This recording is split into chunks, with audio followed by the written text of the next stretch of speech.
அஸ்ஸலாமு அலைக்கும். Hi friends, இன்றைக்கி ஒரு சனா கிரேவி ரெசிபி பார்க்கலாமா?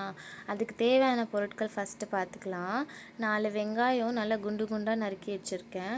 அப்புறம் ஒரு சின்ன சைஸ் தக்காளி, அதுக்கப்புறமா கைப்பிடி அளவுக்கு புதினா, கைப்பிடி அளவுக்கு கொத்தமல்லி, கொஞ்சோண்டு சீரகம், அப்புறம் முந்திரி, கைப்பிடி அளவுக்கு முந்திரி, அதுக்கப்புறமா காஷ்மீரி காஞ்ச மிளகா. இது காரத்துக்காக இல்லை, இது ஜஸ்ட்டு கலருக்காக தான். இது காரம்லாம் கிடையாது. இப்போ வாங்க கிரேவி எப்படி செய்யலான்னு பார்க்கலாம். ஒரு பேனில் எண்ணெய் சேர்த்துக்கலாம். எண்ணெய் நல்லா சூடானதும் நம்ம வெட்டி வச்சுருக்க வெங்காயம், தக்காளி இதெல்லாம் அதுக்குள்ளே சேர்த்துட்டு நல்லா கலந்து விட்டுக்கலாம். எண்ணெயிலேயே அதை நல்லா கோல்டன் ப்ரௌன் ஆகிற வரைக்கும் நல்லா கலந்து விட்டுக்கலாம். இந்த அளவுக்கு நல்லா கோல்டன் ப்ரௌன் ஆனதும் ஸ்டவ் ஆஃப் பண்ணிவிட்டு இதை ஆற விடுங்க.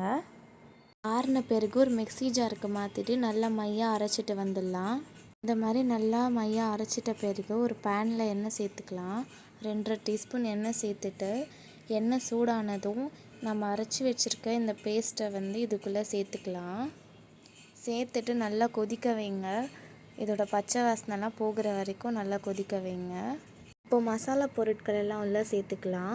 2 டீஸ்பூன் தனியாத்தூள், 1 டீஸ்பூன் வெறும் மிளகாத்தூள், 2 டீஸ்பூன் குழம்பு மசாலா, அப்புறம் 1 டீஸ்பூன் கரம் மசாலா, 2 டீஸ்பூன் சீரகப்பொடி, அப்புறம் மஞ்சத்தூள்.